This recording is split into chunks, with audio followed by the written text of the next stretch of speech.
Fu Manchu, and if you watched my last review, you know I found 3 new Star Wars Force Awakens Black Series figures, but I only reviewed 1 so far, and it was the following. Now, when I looked down on the pegs there at Walmart and I saw this Han Solo just sitting there waiting for me, oh man, did I freak out. Because like I said in my last review, this is the one that I had been waiting to get a figure of the most, because I really wanted this version of Harrison Ford / Han Solo.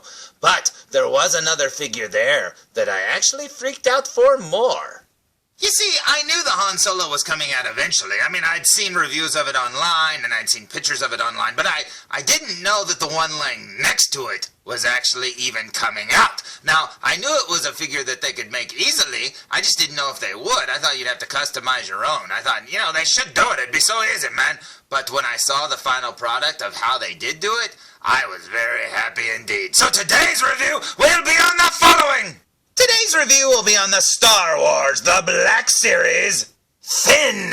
Yes, but this isn't your normal Finn. Oh no, this is FN-2187, which reminds me a lot of Gubsleft's number there. I don't know, that's kind of weird. But you know what? Check this out. It's Stormtrooper Finn, and it is amazing. Now, when I said they actually went all out on this figure, the one thing I didn't expect them to do is the blood on his mask. Check that out. He has the little blood splatters there, and that is so cool. And it doesn't even look like a straight-up redo of the Stormtrooper, First Order Stormtrooper armor either. He looks a little different, because I compared him to a figure, my Stormtrooper figure, and he does look a little different. The chest piece especially looks different. But anyways, there's the figure looking very cool indeed. Now, like I said, it was the blood that made me just go, holy cow, man, I'm so happy they put that there. And honestly, he just looks so good, because like I said, I knew the Han Solo was coming out, but I had no clue that this figure existed, and I am so happy to have gotten it,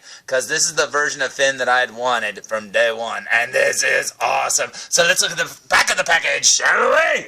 So, here's the back of the package, and as you can see, Finn is number 17. That's right, not really FN-2187, no, he's just 17. But anyways, yeah, the day that I was there, they had all of them, there were 4 of them, but they had all of them except for number 16, which I found out later was the Flame Trooper. And I was walking around, and I saw a guy walk up to me carrying 2 of them, and he just kind of, you know, smiled and pointed at them, because he could see I was carrying these, so he was happy to have his Flame Troopers, and I was very happy to have Han Solo, Finn, and who else I found. And this is so awesome. So as you can see, there's a new drawing there of John Boyega, and then it says FN-2187. It says, after his first taste of combat during brutal First Order night assault on Jakku Village, Stormtrooper FN-2187 defects from Kylo Ren's forces, becoming a fugitive. That's right, he's going to chase after the one-armed band. That's right, and that is awesome. So anyways, that looks so cool indeed. And they just, like, summarized the first, 15 minutes of the movie right there. I think that's pretty cool indeed. There's nothing down there at the bottom. Disney likes to write their name on everything now. And let's look at the front of the package one more time. So, here's the front of the package for the very last time. And like I said, I was so happy to have found that older Han Solo figure. I wanted that one from day one, too. But this one overshadowed it, because I really wanted a Stormtrooper version of Finn, and I did not expect it, number one, to have a modified version of the armor. I didn't expect it to have the blood on the helmet. I honestly didn't expect that, and it's a removable helmet, not just a head. You know, I figured it was just a ball-jointed head that would pop on. And then I honestly didn't expect them to actually write his little FN number, 2187 there. I think that is so cool indeed. I love it. So I say we waste no more time, and I say we open it!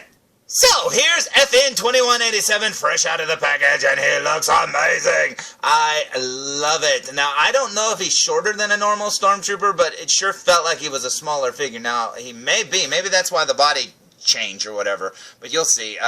Yeah, pulling him out of the package, he felt like he might be a little bit of a smaller figure, which would make sense, I think, because John Boyega's not very tall. I don't think so in the movie. He seemed a little short. But, yeah, this figure looks amazing. He's got the shiny white armor, and it is so cool. And I don't think that's a new head sculpt. I think it's the same as the old one. But we'll see that in a minute. But yeah, as you can see, he's got the really cool armor there, and he just looks amazing. Now you're probably saying, hey, what did he come with? Well, he came with a really cool blood-splattered helmet with that handprint smeared on it. Very cool indeed. He also came with his little blaster gun there, little one, and then his big blaster gun, and that is awesome. Now that little handprint there is very reminiscent of the Clone Wars when, who was it? Captain Rex smeared like the blood from a alien, a monster or whatever on one of the Shiny's armor, and he gave him that little handprint. I think that was it on 5s? I don't know if it was on 5s. Who was it on? I can't remember, but he smeared that bloody handprint. It was a blue one, though, so it's kind of reminiscent of that. Very reminiscent indeed, and I think that looks awesome. So I say we flip him around and look at him from behind. What do you say?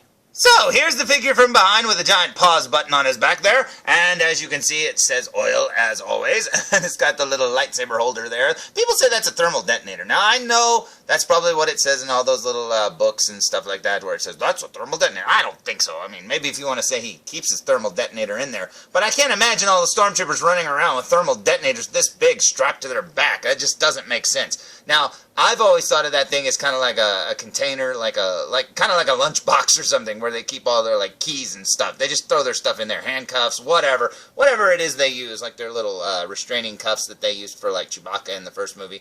That's what I always thought that was. It was kind of just a little carrying box. But anyways, that's pretty cool indeed.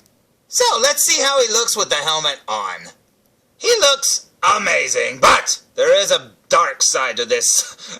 Yeah, putting his helmet on, it's very, very tight to his head, and I was very afraid to scratch up his nose, so I don't recommend putting this thing on a lot.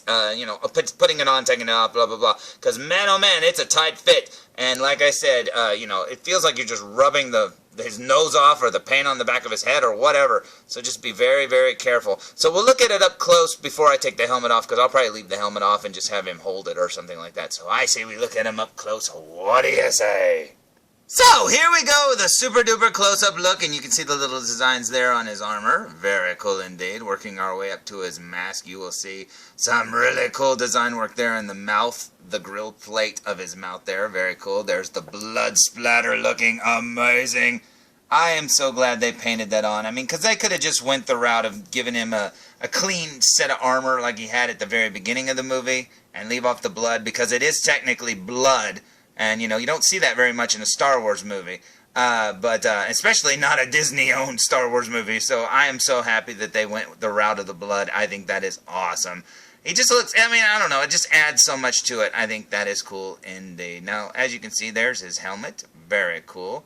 Standard Stormtrooper helmet, but like I said, this time it's not like the ball-jointed kind. It just slides over his head very tightly, like I said, so be very careful. Working our way down his armor here, you'll see just a standard Stormtrooper figure. Like I said, I think it's a little different, but we'll have to stand them close to another one to make sure about that. So, there's his armor there, looking very cool indeed. Like I said, it's in all the little, smaller details that he'll be able to, we'll be able to see if it's different. So, let's look at him with his helmet off, shall we?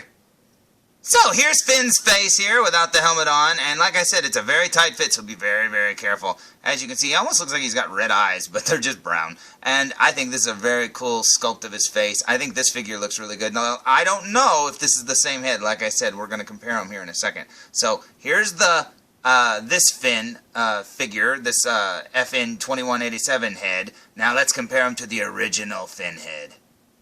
Now, you'll be able to tell before I will, but as from what I'm guessing, this looks like a different head. This is the original. It's obviously not painted as well as the new one is. But yeah, I mean, you don't see these mess up, like the little lines in the plastic or the wider shade around his nose there. You don't see that in looking at it in hand. It's only through looking at it magnified like this. But yeah, it almost looks like this is a different sculpt. I could be wrong, but I don't know. It just looks a little different to me. But yeah, it's definitely, the new one definitely has a better paint job. So, here's his profile right there. He's got kind of a smirky face. There's that one. And here's the new one. And I don't know. I don't see a smirk there, so yeah, I don't know. I think this may be a new head sculpt. I could be wrong, but I don't see a smirk there, and like I said, if anything, this one just looks better. But yeah, it looks more like John Boyega from the movie. Yeah, I don't see that smirk there at all. If it's there, it's very faint. But it's definitely a better paint job than the other one. Plus, it just looks like him more. So here they are, both side by side, and as you can see, they got the height exact. That is awesome. Yeah, I don't know. There's something about this head over here. I really like this figure a lot. Until I got this one. Now I really love this one a lot. I mean, it just looks more like him. This one over here has kind of got an eviler look on its face. I don't know. But, like I said, it could just be the paint. But it does look a little different to me. Maybe I'm wrong, but it does look a little different. Now let's get the original Finn out of the way and bring in a Stormtrooper and compare the two. Now, it would appear that John Boyega is indeed a little short for a Stormtrooper. But you know what? Yep, they did change it up, because as you can see, the Finn figure there has a way bigger chest plate. I don't know, it makes him look a little, you know, bigger or fatter or something like that. This one over here is more streamlined. But I did notice, you know, everybody's noticed this, that the Stormtroopers in the new movie did look a little thicker than the older Stormtroopers. So this is probably more correct. But yeah, there you go. You can tell they're a little bit different. Not by much, but just a little. The armor's different. It makes them a little shorter. So that's probably all they changed, was just the armor there on the midsection or the torso, so that it would make him a little bit shorter in scale. And I think that is pretty cool indeed, and very cool attention to detail. So there's my review of the Finn, FN-2187 figure, and he looks amazing. And now I finally have a Finn that I can display with my Poe Dameron figure, because my other Finn's wearing Poe's jacket, and you can't have them both wearing the coat. It just looks like they shop at the Gap or something. But you know what? This looks amazing, and I absolutely love it. Now, you know what? If you have these two figures, the one thing to buy is that big TIE Fighter, man, because you can put Poe and Finn there in the back, and it'd be so amazing. So, if you're ready to see the last figure I got, tune in next time to reviews. Come on, felzbug, come on. We gotta get to number 3. Man, this is getting hard to run to all the stupid reviews, isn't it?